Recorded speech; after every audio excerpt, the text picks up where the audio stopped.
Alan, it's a pleasure to see you. It's great to get together. And it was lovely of you to make time at Oh, this time of year a for real me. pleasure. I have so many memories of working with you, and so many of your scores are stuck pleasantly in my head. So That's good. it's nice to get together and talk about it. I'm Me too. always intrigued when somebody goes into something as out of the ordinary as composing, but composing music for the theater, because it's a very specific and difficult skill. When did you first know? Was it as a kid that you realized you wanted to do this? No, not at all. I didn't start composing it until I'd been working in the theater for, 5 or 6 years. And So when you when started they in the demanded a composer, I said, well, all right, why not? wow, so you hadn't.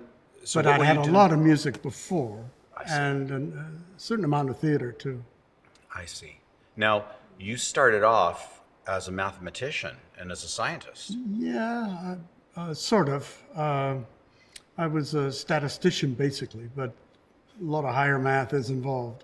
And I guess that's supposed to have a connection with music, right? Apparently. Yeah. Well, I'm certainly in not your sure. case. I know a lot of academics who are interested in music, and not that many the other way around. Right. Not very many musicians are really very good with mathematics or the science, that. Although it shows up quite a bit in, certain composers, and even in the works of Shakespeare, you look at a play like Love's Labour's Lost, it's almost arithmetic the way that it's structured. It is, But yes. for you, it was a different place for you in your mind and heart, was it, to go and compose something? Yeah, pretty well. I generally compose flat on my back in bed. Is that true? Yeah, and just think about the play a lot.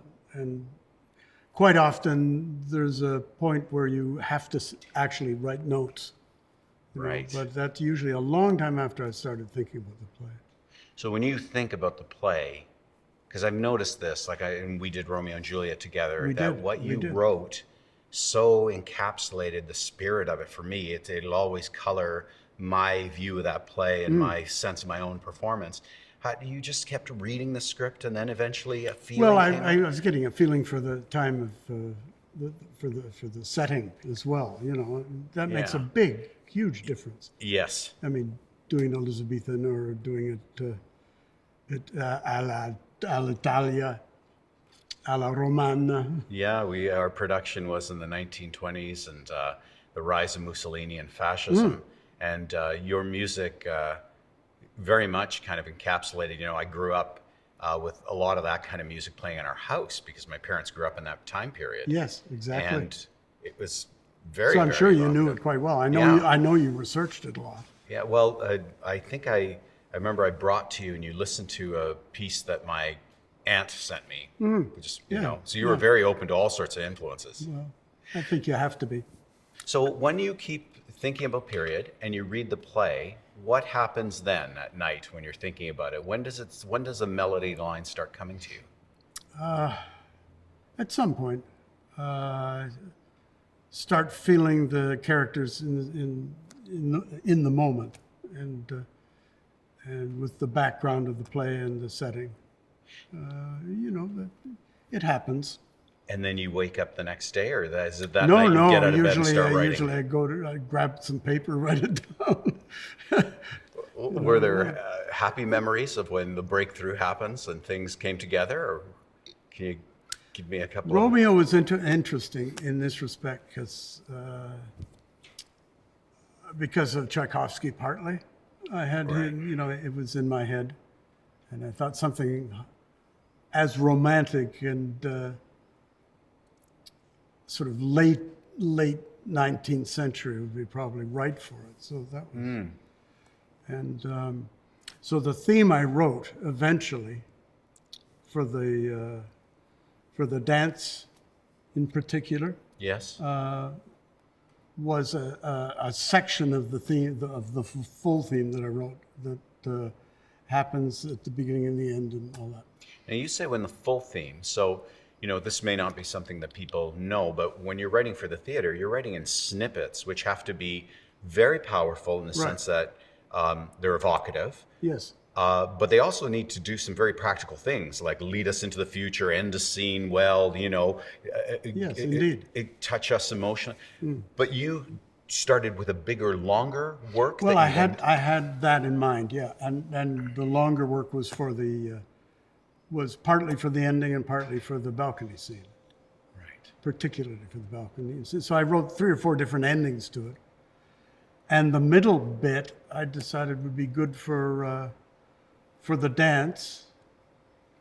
So I structured, and I was playing a lot with tape techniques and things like that at that time. So Right. I had a little 20s jazz band playing, starting off, which at some point in the dance, when the two of you met, cross-faded quite slowly into horn and strings and no rhythm and highly romantic. Yes. And I don't know if you know this, but the point at which it changed, of course, I wasn't exactly sure when it might happen. Right. So both things are simultaneous on the tape. Okay. And they run together, the same theme, in completely different ways. Beautiful. And then we did the crossfade at any point. Right. So it could have happened much later or much earlier, And what made you decide on when to do it? when the two of you met. Oh, beautiful. And then the Beautiful. sound operator would just do the fade in. Well, it was fun. It was fun. And what was great for me as an actor is I didn't really have to act. The music did it for me. It was a big help along the way. Let's go back to the beginning. And so you said you started to work in the theater before you were a composer. So what were you doing in the theater then? Well, music directing things. I see. Consulting. This was in Winnipeg? Yeah. So you were a pianist and a flautist. Yes, the flute was laid aside for a while, and then when I came back to Winnipeg, halfway through my academic life, when I came back to Calgary, I meant where my parents were living. Then I joined the orchestra there and played that for a few years. But when I was in Winnipeg, I basically was just playing piano.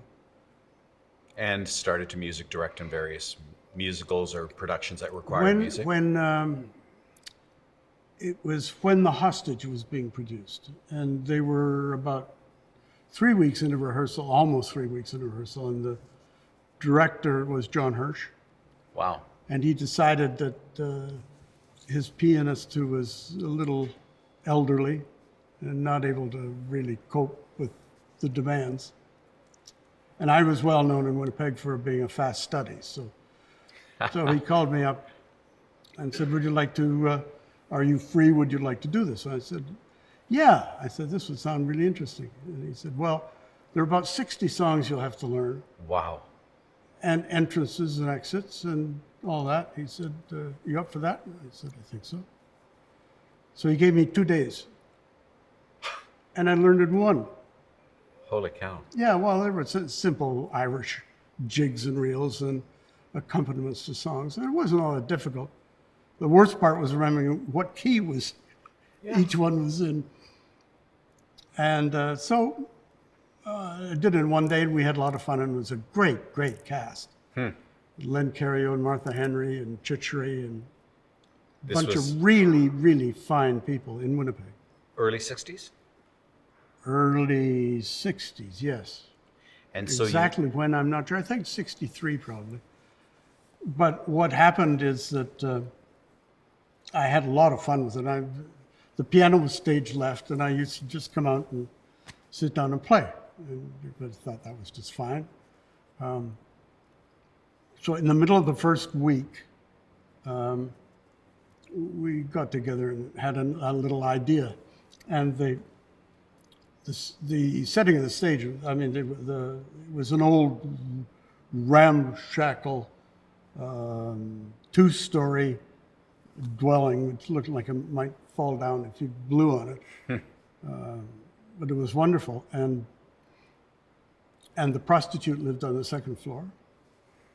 And at one point, they were all expecting me to run out and play the piano and I didn't appear. So there was mild consternation on stage. And I came run down from her room, doing up the shirt and fly. Was this your invention or John's? Yours? It was our invention. It was a cast invention. That's very good. It got a huge laugh, and it was in a matinee that we tried it, and we said, oh, well, we'll do it at night. And John came back from wherever he'd been that night and watched it and took the stage manager aside and reamed him out for introducing material. He Right. hadn't- For about half an hour. And the poor guy came out to shake and said, well, of course, we'll dispense with it. And John said, no, keep it in. It's a lot of fun. And that was John Hirsch. That's the way he was. That's very funny. Laid down the law, but wanted to take the results. That's very good. He's kind of like that. Did you work? Then you did other shows with I John, did a obviously. number of shows with him there. And then in 67, I was on my way to Expo. So I stopped in. I mean, I knew some of the actors here. So I popped in to say hello, and he saw me in the green room. Hirsch said, what are you doing? And I said, well, I'm just visiting. He said, no, you're not. You're working. Oh, it's wonderful. So that was my introduction to Stratford. So it was because he had been at Rainbow Stage and then MTC Yeah. for quite a few years.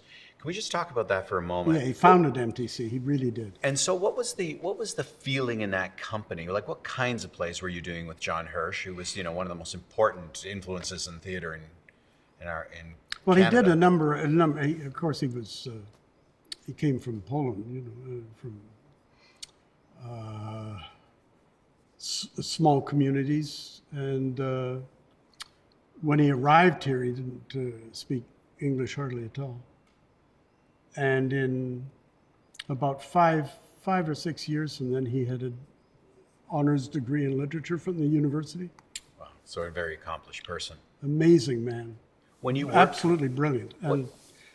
But he started in the Little Theater, the Winnipeg Little Theater, which was very much an amateur organization. when you worked with John, what was your process? Like, how was he different from other directors? And these would have been some of the first plays that you did, so it must have been a huge influence on the way that you went about working in the years ahead. Yes, I think so. He was hard to work with, very demanding and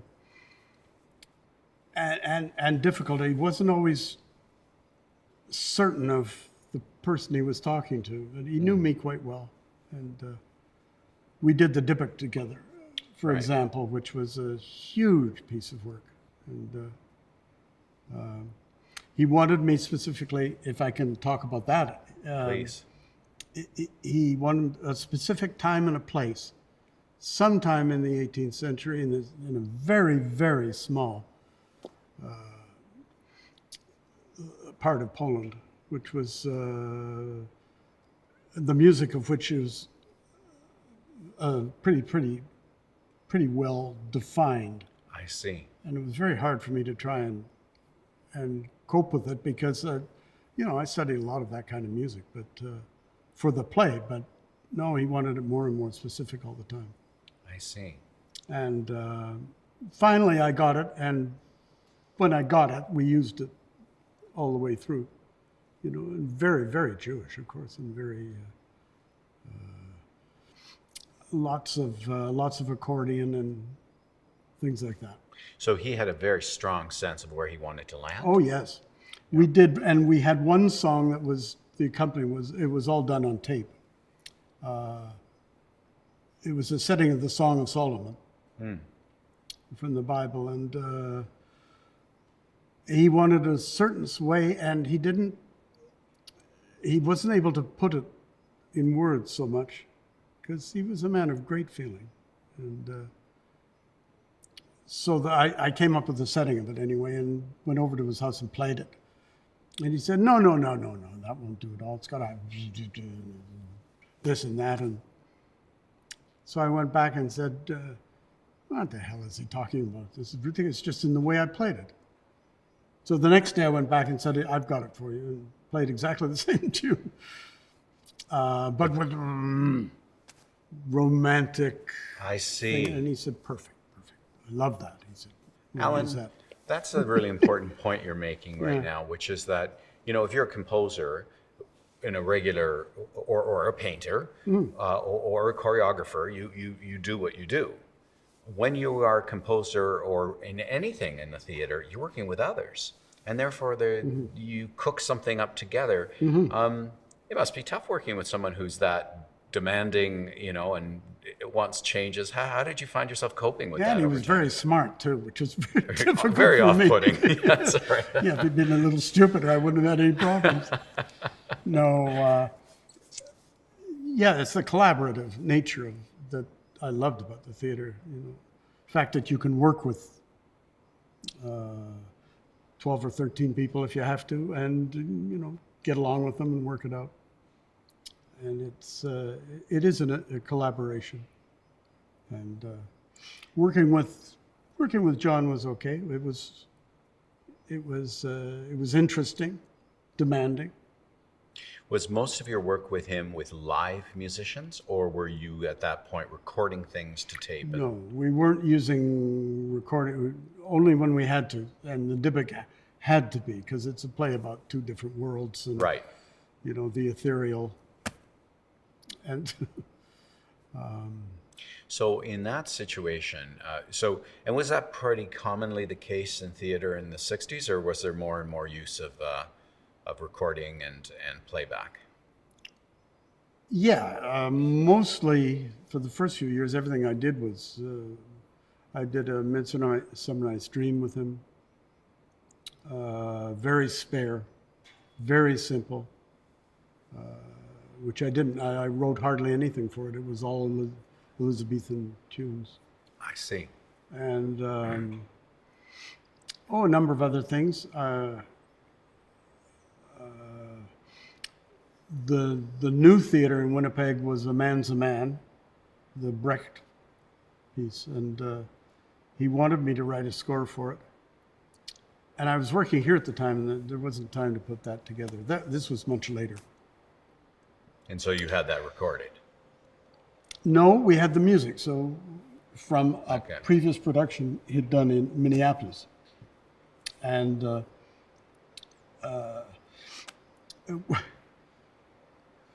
there was only one piece that I had a lot of trouble with. And I finally went to him and said, this won't work at all. I don't know how you made it work in Minneapolis. It was a very Brechtian tune, for sure. And I said, well, maybe I have time to write a new one. He said, well, yeah. He said, that was the one I wrote. So I said, oh, John, I'm sorry. Oh, he said, no, that's all right. It's not very good, I know. Wow. But anyway, about the use of tape and all of that. Yeah. It got more and more through the 60s, into the 70s. Where I was experimenting a lot with tape, playing material back at different speeds, and making up tunes for a conch horn, for example, to play. They could only make one sound, and then you just made a little fanfare out of it or something. Oh, It was fun. Right. I enjoyed that part of it because it's I don't know, it's something you could do on your own as well as collaborate. But, Right. Now, in the 60s, when you were in Winnipeg, were you a full-time musician and composer, or were you Oh, still no. working at the university? No, and that was one of the problems with my time at the university, is that they all expected me to spend full time, do nothing else. Being a statistician. Yeah. Well, at that time I was studying, but still. In the arts, you were permitted to have other disciplines, not in the sciences. So when did you dive in and leave that world behind and fully immerse yourself in the theater? It took a long time, so I was quite late getting to be a theater composer, as it were. I don't know, it was probably about around the time of 70, 71, around then. And I just left the university and said, this is they were making it harder and harder for me. That I had tons of, I had postgraduate courses and lab works and God knows what. So I finally said, what are you trying to do? You know, make me give up everything else? Yes. That's exactly. Because the head of the department had been an actor and had done that himself, I see. given up the theater. So, Well, thank God you didn't, because well, there's a thank you. lot of professors out there. There's only one Yeah, Alan Lang. yeah. So, Alan, so you 1967, you show up at Stratford on your way to Montreal, and John Hirsch says you're working. So, what did you start doing at Stratford? The play I did was working on Colors in the Dark. This is Colors in the Dark, of course, is was a a- seminal Canadian play written by James Rainey, and would have Yes. been a real departure here at Stratford, which was known for great classics. And That's right. But it was 1967, time for the centennial, and there was money available for that. And it was a very imagistic play about his life in Orange, Ontario, the Protestant Ontario of his youth, and Stratford and area. And it had an incredible cast. Douglas Yeah. Rain, Martha Henry. It was originally the title came from when he was a child and had to be in a darkened room with colors, with a coloring board, and then tried to color in while he was in bed in the dark. So we ended up with screens for a background, no set really, just the screens, and a lot of images on screen. And of course, the sections of the play were colors, the various colors. How did your music evoke his imaginings? It was tricky. They offered me a full symphony orchestra because it was in this theater in the Avon Right. with two operas going on around this play in Rep. So I had immense resources to play with. And as it turns out, I didn't need them at all. I said, give me one percussionist, and we'll sort of create it together. Because there were a lot of children in the play, and I thought this is really a child's look Right. at theater. The occasion was a 40th birthday party on stage. So I did a lot of children's music made up by me with about 40 instruments in the pit, and the two of us just bouncing back and forth. So we really had to learn it, the whole thing. It was a lot of fun and quite frantic, and a number of the regulars came down just to watch us produce this piece, which originally was about a 4-hour epic, which John whittled down to under 2 hours. It was just regular length, and the collapsing of this material only improved it. He was brilliant. He did a brilliant job of creating it. What other productions did you do with John Hirsch here? Here, I did The Visit when he was just appointed. So I didn't work with him. I worked with Jean Gascon for that. And I don't remember working a whole. I'd have to find a list of productions, but. So, and did you continue with Jean Gascon here at Stratford till 73, 74? Till he left, yeah. And A very different sensibility, obviously. Yeah. Totally. Did that influence your work and compositions? I did the three,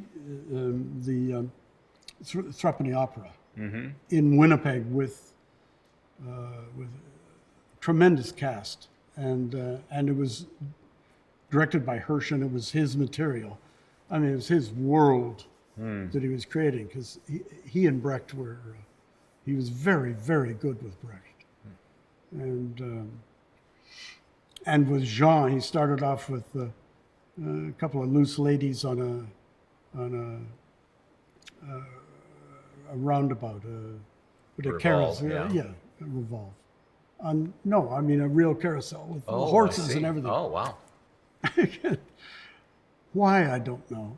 That he had done a production in Montreal of it, so he decided to start it off that way. And yeah, it was kind of different, you might say, to Hirsch's view of it. Well, yeah, and that must be fascinating for you as a composer because, on the one hand, you've got the intensity and the angst and the emotion, the deep, dark emotion of someone like Hirsch and that intellect that he had.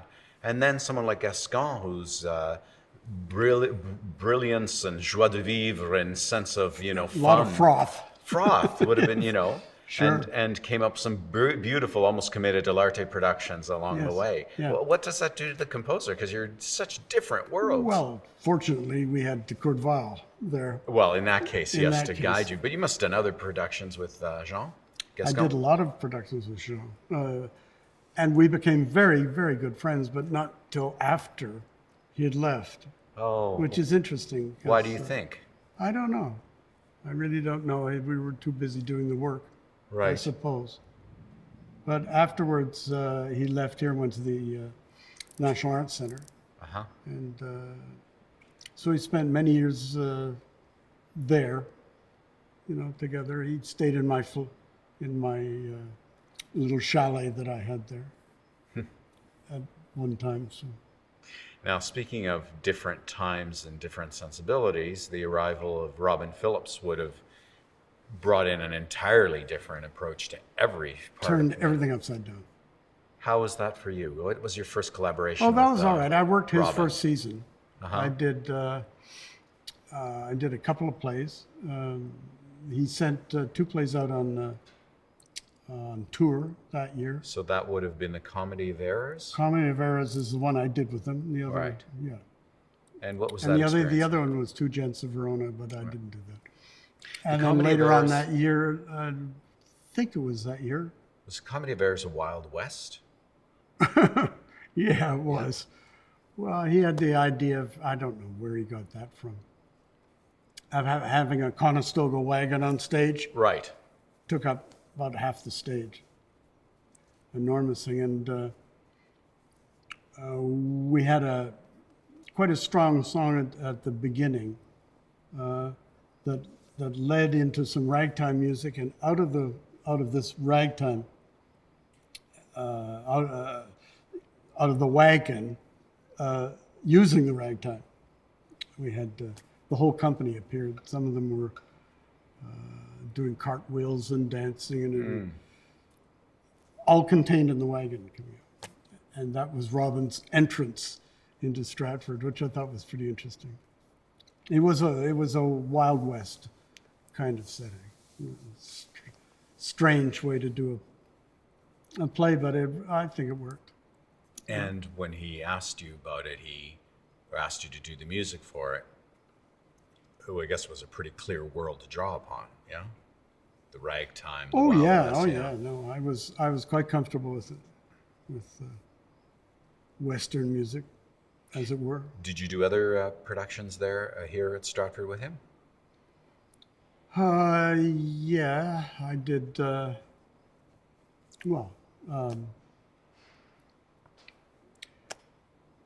We better take a moment No problem. now, because I have to think of it.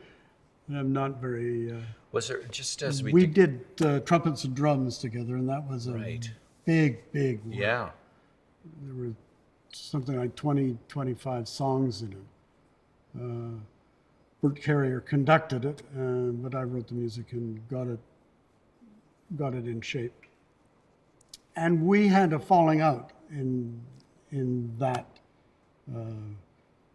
production, very near the end of rehearsals, because I went over all the material with him carefully.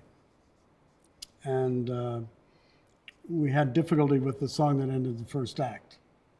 And he said, "You're writing my play." Right. And I said, "No, I'm not." Well, he said, "You're directing it then." And I said, "Well, we all have to think alike, when it comes to these moments. And it was a song sung by two GI soldiers.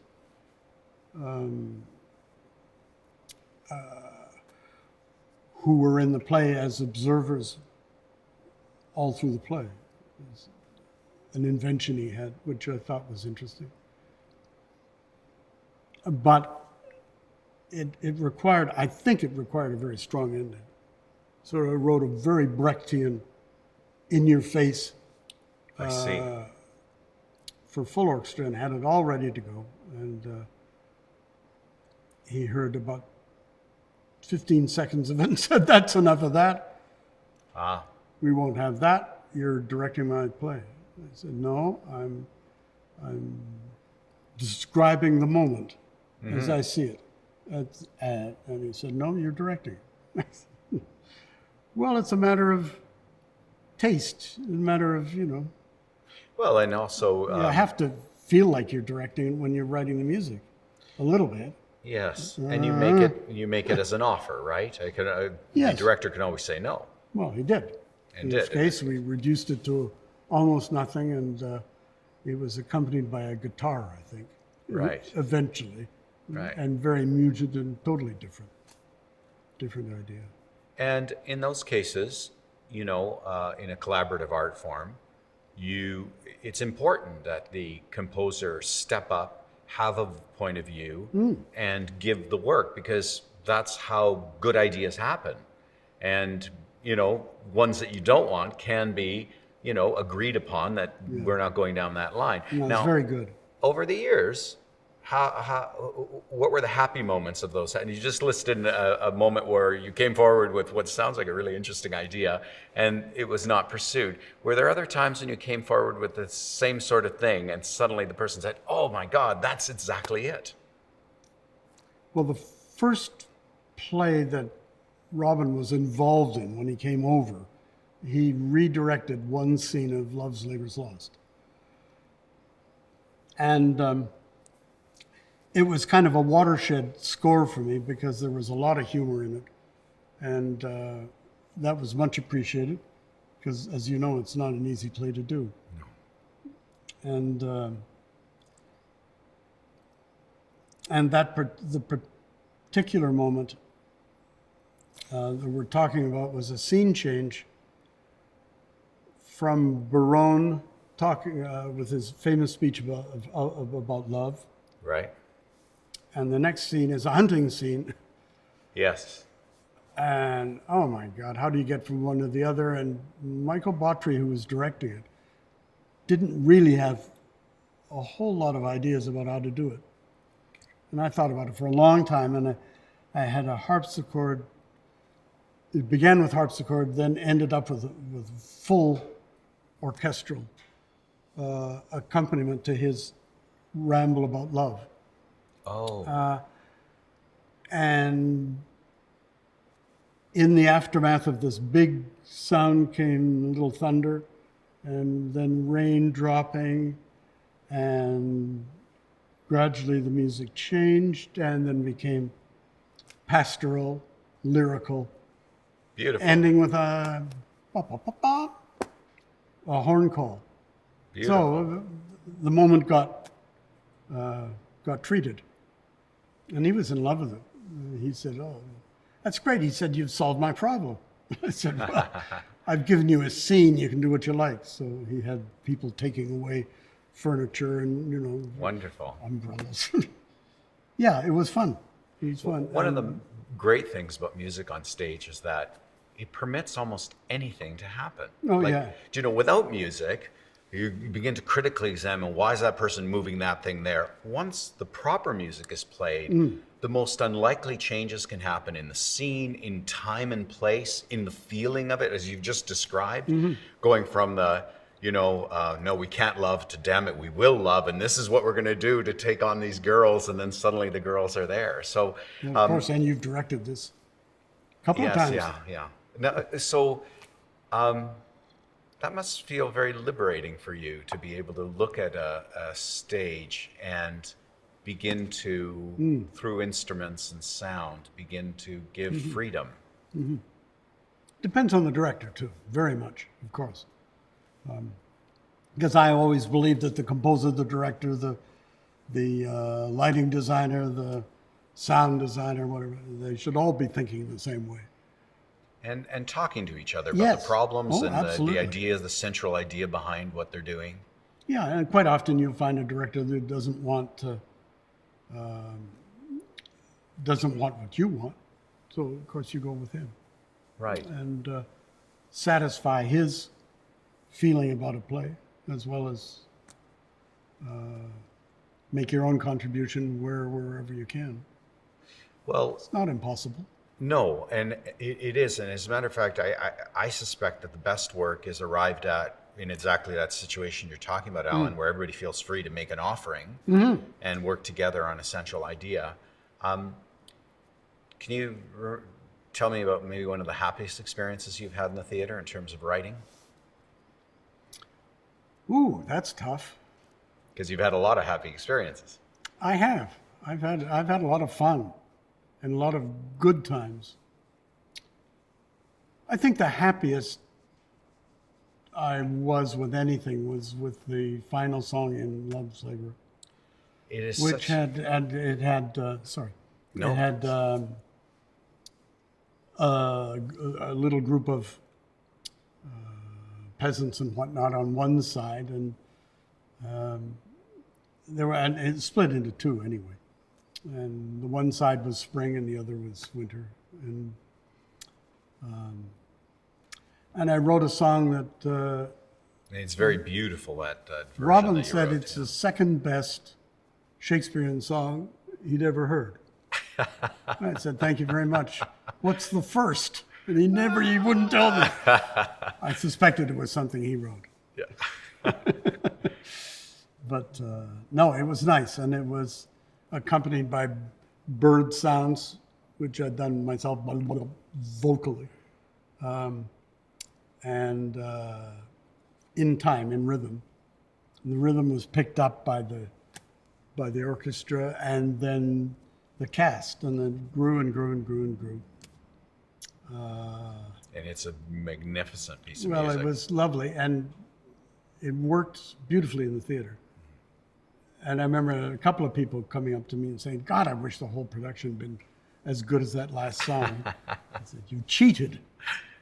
Well, and that last song's a challenge because it has humor in it. It also has a certain doleful quality, very yes. sadness, the end of the play, the changes that happen, right. the fact that the boys and girls aren't going to get married right away. No.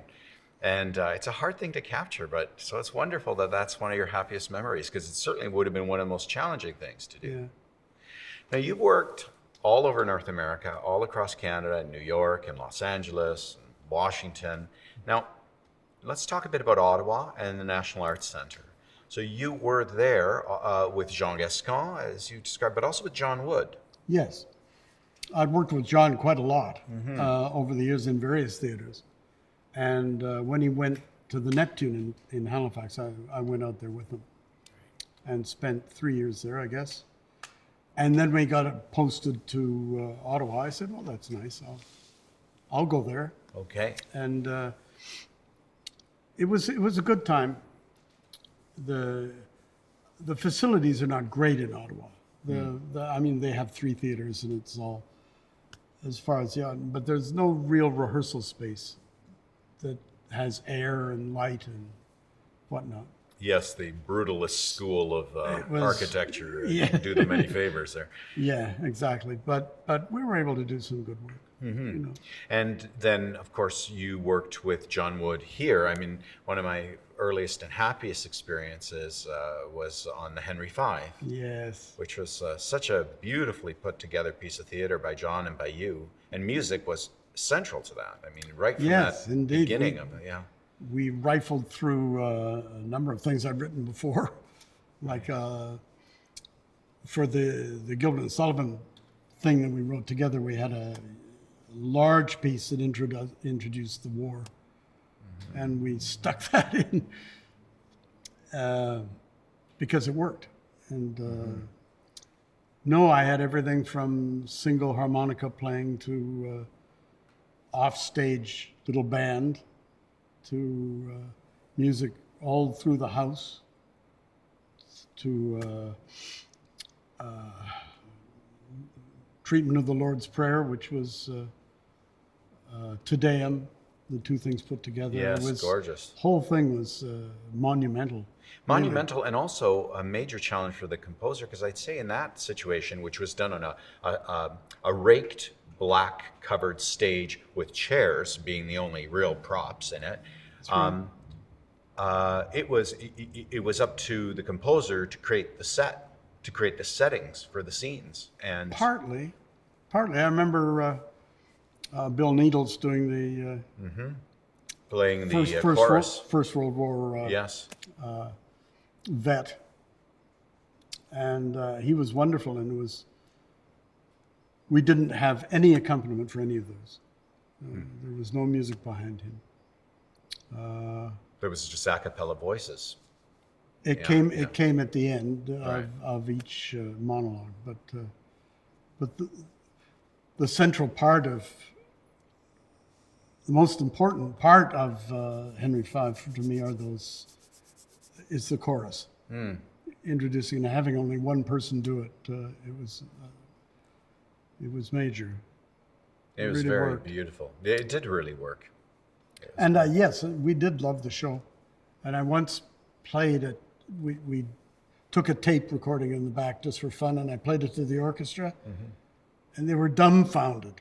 They said, "I can hardly hear myself. What is going on?" I said, "Well, there are other things. There are other things." And we had to use earphones because it had to match material that was already playing out in the house and things like that. Technically it was tricky, but I had a lot of fun with it. Now, Alan, the influences on your music seem to be quite eclectic. I mean, just in that one example, you cited a whole bunch of different styles that you integrated together to give us a real sense, a comprehensive sense of that world at that time. No, thank you. But you also were experimenting world music long before that became fashionable and looking at different cultural influences. I mean, we talked a bit about, the music of the early 20th century in Italy, but also music from other cultures. And what led you to that? Was there curiosity about other sounds, other worlds, or did it come to you through the theater? Pretty well through the theater. I know every score I did here had an instrument in it or some sound anyway that I never used before. Which is, and it became progressively more difficult to find another instrument that had never been done here. Right. So we had all sorts of strange bagpipes and things, but it always, of course, matched the play. The setting of the play, the period, is paramount for a composer. He has to be able to describe that world. And I'm lucky in a way that I'm versatile musically. I play a number of different instruments, but I was taken with jazz very early, and classical music, of course, is my thing. And being versatile, I think, is a necessity in the theater because you get all these different worlds. I did a play in the third stage here of Sharon Pollock's called Walsh, Right. which is an entirely couple of centuries ago with Indian music and everything, and I did a lot of that myself. And that's interesting. When the music we had to describe the arrival of the Sioux Indian, what took place in about a 15-minute. You could hear them 15 minutes before you actually saw them. And I had to describe the sound. We did it in St. James Church with squeaky pews and rubber floor matting for the sounds of people and horses and things. It was a huge job, but it worked. And then we had the cast going, things like this. Put it all together, and it did. It sounded like hundreds, thousands of Indians beginning to arrive in the distance. barefoot and bare shod, Ah, arriving in the distance. Yeah. beautiful. Yeah. Alan, what about technology over time? I mean, we talked a bit about when you have to put things on tape, and it's, I think it's hard for people to appreciate who haven't worked in the theater, but the technology even like 15, 20 years ago is so different than what's there today. Right. And those recording sessions, I mean, you'd think that tape would be liberating, but in a way it's much, much easier just to have a band there that's going to play every night because you can respond to what's in the space. But so I know, but you have union costs. yes. So now, what about the use of? You talked about things you were doing with different tape tracks and stuff. What about things like synthesizers and other instruments that I were use coming them when appropriate. I never tried to emulate another instrument with a synth. Right. But when they were first invented, they sent, for some reason, the storekeeper who handled all that in Halifax came to me and said, could we demonstrate, would you like to play with a synthesizer? Right. And it was the first one that was in the first group that came to Canada. I said, sure, so why not? And you didn't use it as an imitation horn? Or No, we you used it as a simply synthesizer. Yes. Create the sounds that you couldn't do any other way. Right. Very electronic. And, it was fascinating study. And I bought several after that and started playing with them. And you use them in different productions? Mm-hmm. Can you give me an example of one? No, I can't, actually. So they didn't serve. Did you I- ever use them I'm sure- exclusively, or just No, intermittently? no. Yeah, with other things. Oh, always with other okay. things. Yeah. Okay. And never never a sound that you could picture orchestrally Right. at all. It never emulated any kind of sound, real sound. And I used it for various effects, ominous effects underneath. But if you compare them with the sounds you make yourself from the very beginning, the sound of the ghost in Hamlet we created with a acetylene cylinder rolling down a uneven concrete floor. So you get clunkety, clankety, with the sound of whales recorded and put them together. Very nice. Yes, it was fun and eerie kind of very strange sound that you might think a ghost would carry with him. Mm-hmm.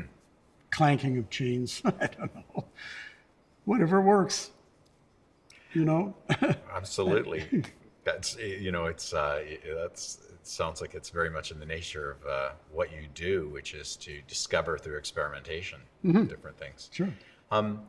And New York, working in the United States, how did you find that compared to work in Canada? The only one I did myself that I was actually physically present for. Right. We did in Washington in the Square Theater. Right. There, which you know. Yeah. The arena? The arena, thanks. Yeah. Yeah. And it was interesting when I did a Julius Caesar there. Ah. And which the first production of Caesar I did was in Vancouver with Chris, and we had a lot of fun. And it was all created by tape. It was all created on tape, various instruments, all of which I made myself because we couldn't afford anybody else. And then I took that particular tape to Washington, and we added to it and subtracted and played with it. The play is fairly straightforward as far as there are no gimmicks necessary really for Julius Caesar.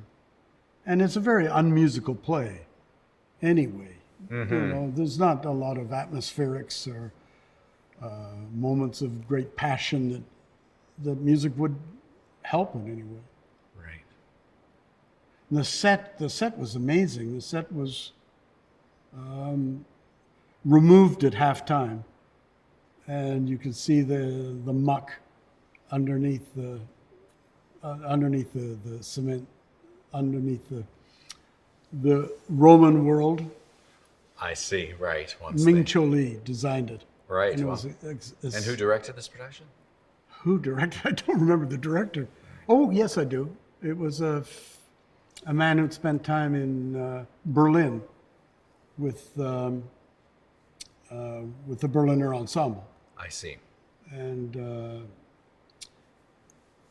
we talked a lot about Brecht, of course, he and I. But this had no feelings of Brecht in it at all. It was very straightforward, and the music was more of a divergence than an accompaniment.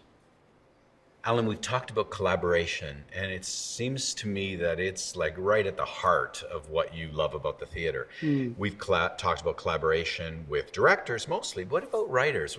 You, of course, were right in the middle of the creation of Billy the Kid by Michael Ondaatje. Tell us about that. I was there at the beginning of it when it took a year, really. I think we started working on it in October, and it was the following April, I guess, that we were. It opened the third stage. It didn't open the third stage. I don't remember whether it did or not, but it was. We had all that time as a threesome to create the piece. So you had a good 6 months just to plan it Oh out yes, and think about it. we Great. certainly had 6 months, and most of that time, John Wood, who was directing it, spent with Ondaatje, taking his the Governor General Award-winning book of poems and making it into a theater piece. Michael had never worked in the theater, and John had a lot of experience working with authors, so it was an interesting collaboration, as you say. I had done a little Western music, as it were, before, so that obviously was part of the milieu. Well, it was the milieu we were dealing with, but also working with those two, and it was quite tricky because Michael wanted certain things done on the stage, which I don't think we really could do. Well, of course, he would have not a lot of experience in No, any of this, right? no. I mean, in a novel, you can do anything. That's true. That's true. And so what happened when he wanted those things to happen with you and John? Like, how Well, did you eventually they respond? didn't happen because Right. we weren't having people throw up on stage, for example. Okay. We thought that's not something we want to get into. So eventually, a lot of those elements, when there was a contretemps between the two of them, I had to go with the production, which is unfortunate because I think to this day, Michael really does want to talk to me. Yeah, it's the way it goes. Now, what happened in terms of the production eventually? It moved on, went to New York? Yes, it was. We did it here at the third stage at a time when the present third stage wasn't built. Right. This So is the that we Tom could- Patterson today, but it Yes. would have a different configuration inside at that Completely, time. and What we was could it like then? we could have the audience anywhere we liked. Right.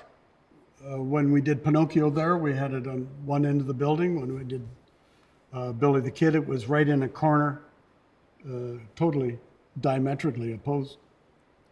And the orchestra was in behind the set. The orchestra is 6 or 7 people, but behind. And we also used tape, a lot of tape. And the audience was in a ring around the stage as it was set. And quite often they didn't know where the sound was coming from. Because in that little triangular space at the back, of course, and it was all wood, bing bong, they couldn't tell that some of it was coming from there and some of it from speakers at the back of the house. We didn't have that facility when we went to New York. You were in a conventional theater in New York? Yes, we were at BAM, Okay. Brooklyn Academy, and it was before really was a proper theater. It was there, and it was all right, except Were you in the Harvey space? I'm not sure what Okay. All space it was, but I remember every 3 minutes a subway would go Right. right underneath. Not good for a composer. No, you could hear it go, and a lot of the sounds I had were not subliminal, but very low in level. And then, of course, every time the subway went by, it was game over, you know. So it was unsure to begin with, and we were doing a tour that began in New York, which is insane, and then went to other places in the States. And it was all very politically motivated and whatnot. But it was a remake, and a remake of a very successful, very moving, I think, piece of theater. And to transcribe it into a small sort of basement, felt like a basement theater with the sounds obscured at times, and there was no reverb anywhere in the facility. It was a disaster. Right. And what was a 2 1/3, I guess, well over 2 hours anyway, play in Stratford became very much under. Some of the songs got cut, some of the music got cut. And what was the reason for that? The reason originally, I think, was what we described before, trying to redo a success. I mean, you may have the same company, and John was always better with technical things than he was with actors. It's just the way he was. And it just became, as I say, some of it got be cut because he couldn't make it work as he did with the original cast. And that's an interesting thing about theater, is that often it comes out of very specific circumstances. That cast, that time and place, that theater, Correct. that point in all our lives, which is hard to ever, it's that old thing about you can't step into the same river twice. That's right. That's quite true. And there's a song in no, I better not get into that.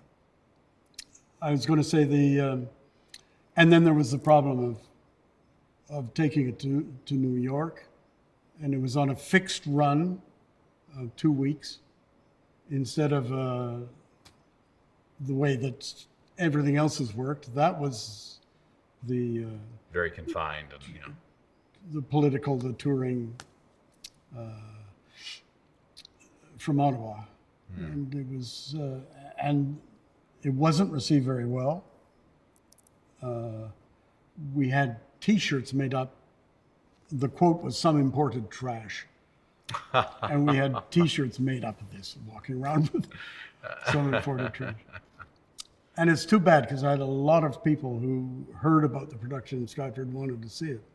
yes. And it wasn't the same at all. And it was a very important production in terms of the country and the development of theater. Yes, and I remember a reviewer in, I think, Maclean's, saying, well, that's what happens when you take a successful play in a Canadian play, and you expand it, you build it all up and make a big thing of it and take it to New York. And of course, it was exactly the opposite. I see. It was a much bigger production here than it was there. And it was stripped down, and yes. Stripped down to essentials, and it didn't really work as that. Right. And of course, the New York populace would be much more familiar with Billy the Kid, so that they wouldn't treat it unrealistically. Right. And of course, it was on Daci's writing. It was mythological, and it didn't bear. He had the elements. The elements were there, and we made use of them. The gunshots were all done musically, except for the one that eventually killed him at the end, which was a real blast, old shotgun. And all the other ones were various instrumental creations. So there was a level of abstraction and poetry in it. It's a poetic piece, and we used that. Right. And of course, that would be minimized in New York because I don't know why. Because partly of where we were playing, and it was. And also, it was a disaster, really. It really well, was. you know, we all have to have some of those. Oh, sure. Yeah. Sure, and I loved doing it. I liked New York a lot. It was fun being there, but maybe another time under better circumstances. Among your collaborators in the musical world, as well as we've talked a lot about directors, but were there other composers, other musicians that you especially enjoyed working with? Not really. You don't generally get the chance to work. Yeah, composer pretty much is. No, yeah. I was able to help some younger people. For instance? When they were, don't ask me for names, I forget names. And by helping the younger people, what did you do for them? Well, the first time I did this, it was the younger person was there as an observer and explaining everything I was doing. And then later on, I helped people as sort of an advisor, listen to what they comment. Right. You know, which was useful for them, I hope, and interesting for me because I loved teaching when I was in the academic world, and it's a little like that. And it's great to be able to pass on what you've learned and you know, your own experiences onto a new group. And to submit an idea and just watch it sort of take hold, move around. And I did that a bit. I haven't generally had the chance to work with a lot of younger people, which is a shame because I had to give that up when I gave up being elected, being an academic. For a person, you know, you have to have a passion to want to work in the theater. For a composer who may be thinking about it, one of those young people you're talking about, if you could give them some advice today to a young person in thinking about, well, should I get into the theater? Why compose for the theater, Alan? How is it different? What rewards are there? Oh, for me, there were incredible rewards. The collaborative nature of it. You know, I've written a few CBC scores, and you do this entirely alone. You have meetings with the director, and you get an idea of how the thing is going to get put together, and then you write it alone, orchestrate it alone, bring it in at one point, and check it out, and then go home. You're done. You don't work with anybody except the director. And in the theater, of course, it's you're working with everybody. And I love to be in rehearsals. I create a lot in rehearsals, just watching the thing develop. That's one of the beauties of it. And the other is, for me, the evanescence of the theater, that no production lasts all that long, and when it does end, it's the ending. You don't get it again. You try and recreate it, it's not the same. You know, it's like things in nature, you know, when it's there for a while, and if it's flourishing, it's beautiful. And at the ending, it's very sad and very touching. And but it's good. It's like life. Thank you. Thank you.